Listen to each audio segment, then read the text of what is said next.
Hello my friends and welcome to another episode of Conflict Coverage. Today we're looking at the Black Sea, looking at the flotilla that Russia is amassing there, how that's going to affect Ukrainian trade and security, and the Kerch Strait, the important passageway into the Azov Sea, which Russia is once again threatening to cut off.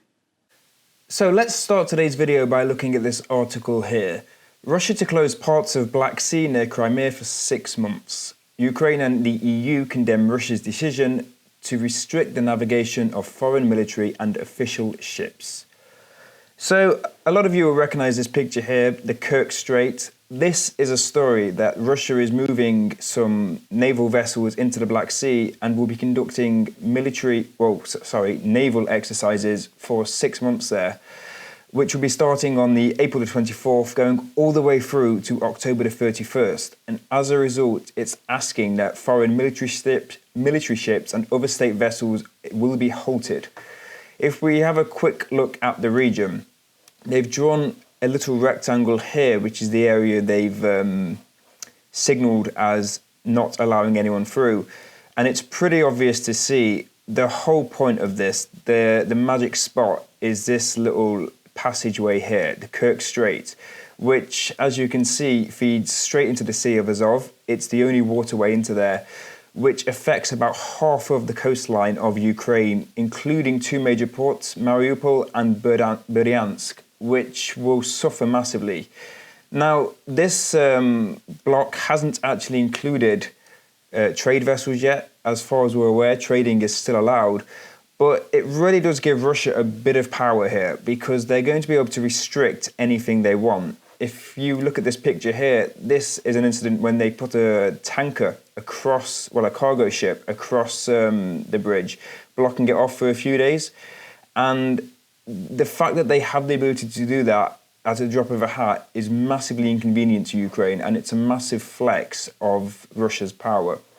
Let's just remind ourselves of an incident in 2018 when Russia seized 3 Ukrainian naval ships right near the passage here.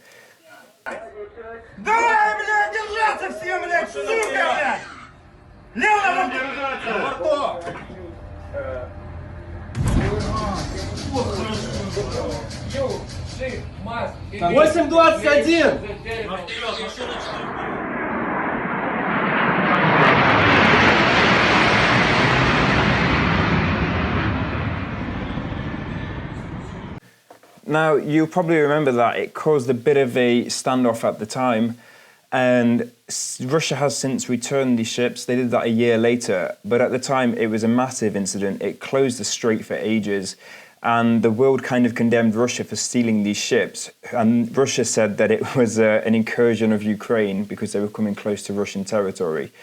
But this is just an example of the ability that Russia has in this region to flex its muscles when we're talking about this strait here. And the fact that they're now officially stopping any military ships is a further flex on that. But I wanted to look specifically at what that will actually mean for Ukraine and what that will mean in real terms, because Ukraine doesn't have a massive navy at the moment. It lost most of its navy in 2014 because it was all docked in Crimea, well, almost all of it. And obviously Russia took over and incorporated those ships into its own navy. But that doesn't mean to say they don't make use of the passage. So let's just take a look at some maps. This is a map that's detailing a range of boats that exclude trade. So a lot of this is Coast Guard, military boats, official boats, and even some tugs. And as you can see, the majority of the stuff that is using the strait is coming straight from Rostov. But there is a little bit of movement here from Mariupol, none from Berdyansk at the time. This is 2018, 2019. But you can see there's a few patrols coming in and out of Mariupol, and there's a few that are going down and attempting to run the strait. Now, these would be little patrol boats. They're not big military boats at all, but small patrol boats and even some tugs that the military use to pull their vessels around. Now, a lot of this data will have been taken after the incident at the Kerch Strait. So you can see there is a bit of nervousness. Ukraine probably really wouldn't want to push the boat, pardon the pun, but it's just lost 3 vessels. So you can see it is pretty relaxed on actually sending too many vessels through the strait. But if we look towards 2019, 2020, there is an increase. They are starting to get a bit pluckier, starting to send vessels through again. And what I found really interesting as well is this little patrol they have here. Now, these are patrol boats that are going in and out. Berdyansk and Mariupol, as I said, very, very popular ports, very strong. And I like the little bit of insistence that Ukraine's Navy is putting on making sure that its presence is known. Now, like I said, it doesn't have a massive fleet in the Azov Sea. It doesn't have a massive fleet overall. But this is mostly just patrol boats. They only really carry between 8 and 12 people armed with some light machine guns. I've seen them in action when I was in Mariupol. A lot of them are actually commandeered by the army as well. I've seen the army go out on them. They are really interesting, and you can see here they've been protecting the coastline. But the majority of the ships that aren't trade are coming from Rostov. And obviously, Russia is not going to stop its own ships and vessels. So we are still going to go and see this. But I think these lines, if we were to look at this in a year's time, the ones coming from Ukraine would disappear because they're the ones that are going to lose access. Now, Russia has said that trade isn't incorporated in this because we have a massive harbour here. It's arguably the 4th or the 5th, depending on which source you look at, biggest ports in Ukraine. Berdyansk is a bit smaller, but it's still pretty reasonable. It's still kind of vital to the economy.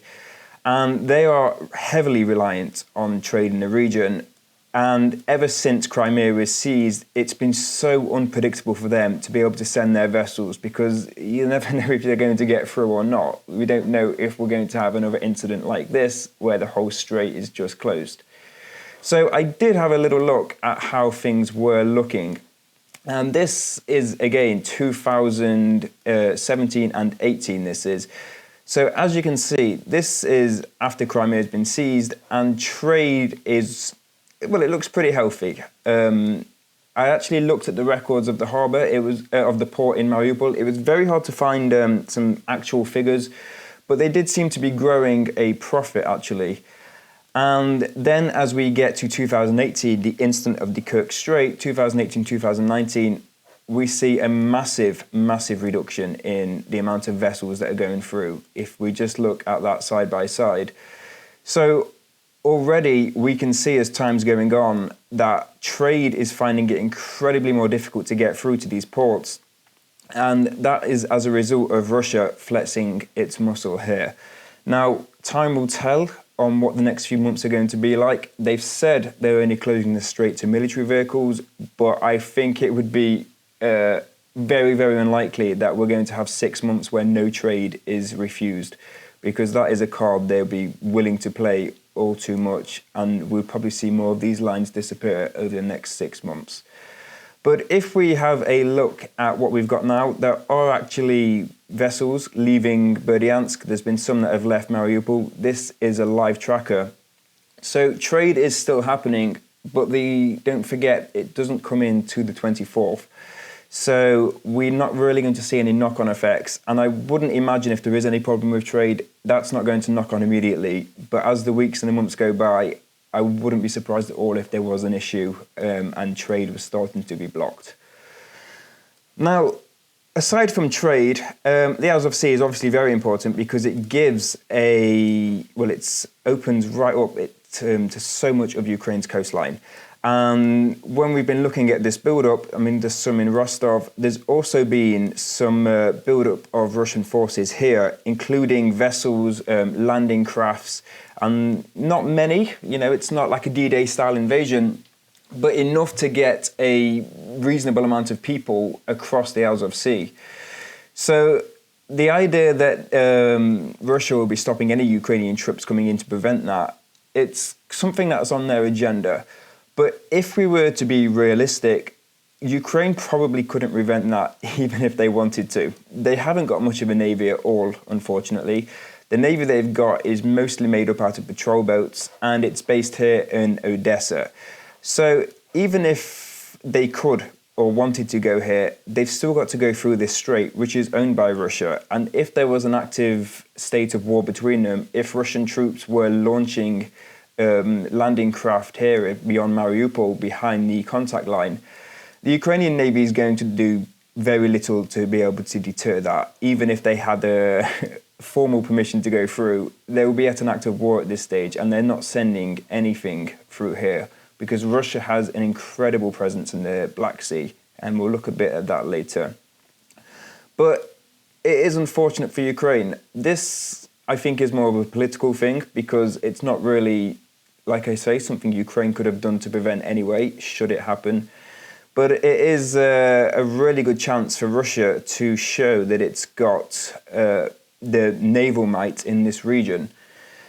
If we look at Ukraine's navy, like I say, it's made up mostly out of patrol ships. There is an idea that the US is going to send it some even more patrol ships, but that seems to be held up. It was a deal that was meant to go through last year, but it's not been delivered yet. But that would help bolster it. But they haven't really got any heavy ships. They've only got one frigate, which is this ship here, and that just happened to be out of Crimea at the time of the annexation, which was lucky for that. But all the other heavy frigates that Ukraine had were parked up in Crimea, so they were annexed along with it. And as a result, Ukraine is suffering. It really needs a strong navy to move against Russia. And that's particularly apparent when you find this article. Moscow moving 15 warships from Caspian Sea to waters off Ukraine. The Russian Ministry of Defense announced that Moscow is sending 15 naval vessels from its Caspian flotilla to waters off Ukraine to take part in the military exercises there. Now that's incredibly important. It's basically the naval version of its military buildup around the Black Sea. And this is actually going to take the amount of vessels that Russia has in the Black Sea. It's going to be around 50 ships, which is a massive force. So if they did want to do any exercises or even military operations or naval operations against Ukraine, they're going to have the capability to do that. And it is a bit worrying that they're doing this, and it will be interesting to see what they consider a military exercise. But like I say, this is going to be for 6 months, and we're going to be very fortunate if these 6 months pass, because if we have a look at the amount of trade that is coming in and out of there, including ships or trade ships from Ukraine, to have military exercises in this region, including Ukrainian patrol boats who aren't going to get access, but they might try pushing their luck. It's all the cards are in the right place for this, for it to actually blow up into something more. It's only going to take a small skirmish, possibly between a Ukrainian trade vessel that's kind of interrupting or in the way of a Russian military exercise, and this whole thing could blow up. It's a bit of a powder keg, and that's how Russia likes it. It wants to be provoked into an excuse. And to finish up, let's take a look at this. As a response to Russia talking about its military exercises, the US has cancelled the deployment of 2 warships to the Black Sea.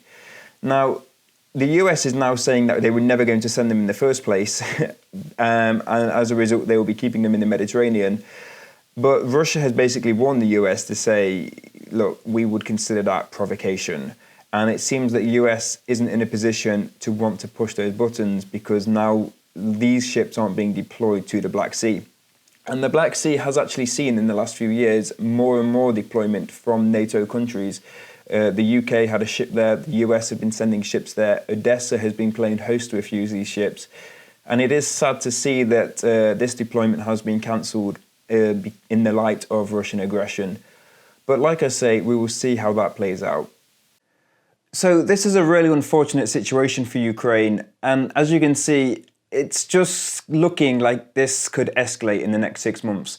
We'll definitely be keeping an eye on this to see what kind of exercises Russia are doing in the region, and to see how it will impact Ukraine's trade even further, and if Ukraine will get cheeky and maybe even try and send a convoy through, which I do doubt, because the chance of them being seized is incredibly hard.